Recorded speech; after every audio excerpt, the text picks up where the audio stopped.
街市見到啲好大隻嘅筆記貝，通常咧筆記貝咧就天冷我嚟打邊爐多啦，咁街市都唔係成日見到有喎。咁早排見到有咧，我就做過一次揾呢個果皮蒸，相當好味。咁今次見到有咁大隻咧，於是又買咗批筆記貝翻嚟咧，就諗住今晚用蒜蓉粉絲蒸，簡簡單單。咁首先洗咗筆記貝先啦。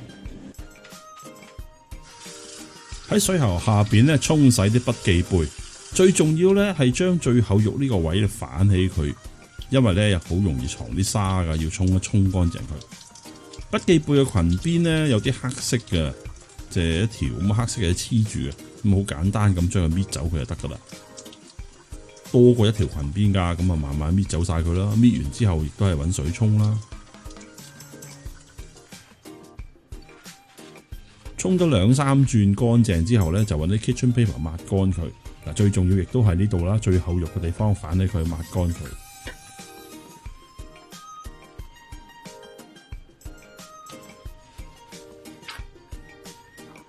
6隻筆記貝搞掂，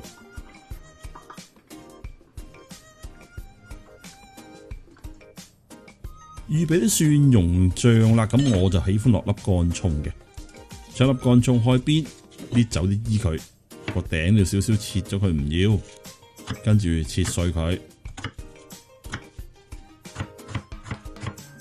切咗落底，黐住根嗰啲又係唔要啦。另外半粒都係咁樣切埋佢就搞掂。10粒8粒蒜頭，切咗個頂佢，跟住拍一拍咁啊搣走啲衣。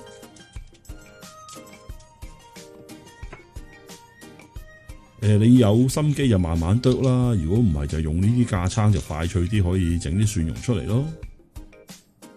調味半茶羹到個鹽，半茶羹到糖，少少胡椒，1茶羹到紹酒，亦都係大約1茶羹到嘅蠔油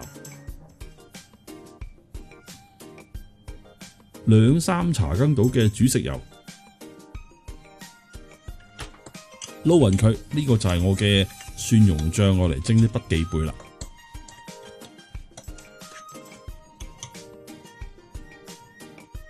預備啲葱絲，我就用呢個咁嘅方法，揾啲叉刮下佢咧，就會出咗啲好幼嘅葱絲噶啦。坊間就有啲架撐可以我嚟專整葱絲嘅，你喜歡你咪買咯。整好咗葱絲之後，我就揾水浸住佢，浸佢嘅好處就可以令到佢更加清嫩。同時亦都可以去走啲辛辣味道，切啲芫茜亦都一樣揾水浸住佢啦。用水浸軟咗大約1紮粉絲，將啲粉絲包落個碟度，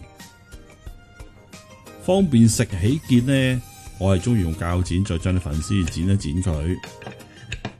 粉絲又冇乜味嘅，咁所以呢都俾翻啲基本味佢，落大約都係半茶羹到個鹽啦。少少煮食油，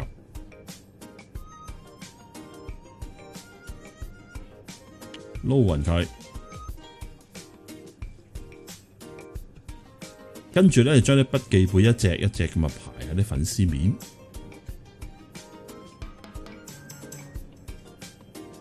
啲好味嘅蒜蓉咧就鋪喺啲筆記貝上邊啦。啲蒜蓉如果剩咗嘅，咪鋪啲上啲粉絲度咯。我就唔會再加其他嘢噶啦，主要味道都係啲調味就係嚟自啲蒜蓉。咁有人會喜歡會加啲豉油啊，咁我就唔搞咁多嘢啦。煲滾1鑊水蒸佢，中火蒸佢5分鐘，5分鐘好啦，唔好蒸到太老啊。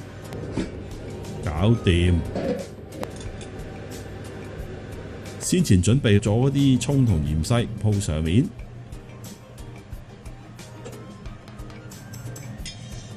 再淋啲熱油，香噴噴，睇見都想食。搞掂，可以上台開餐，拜拜。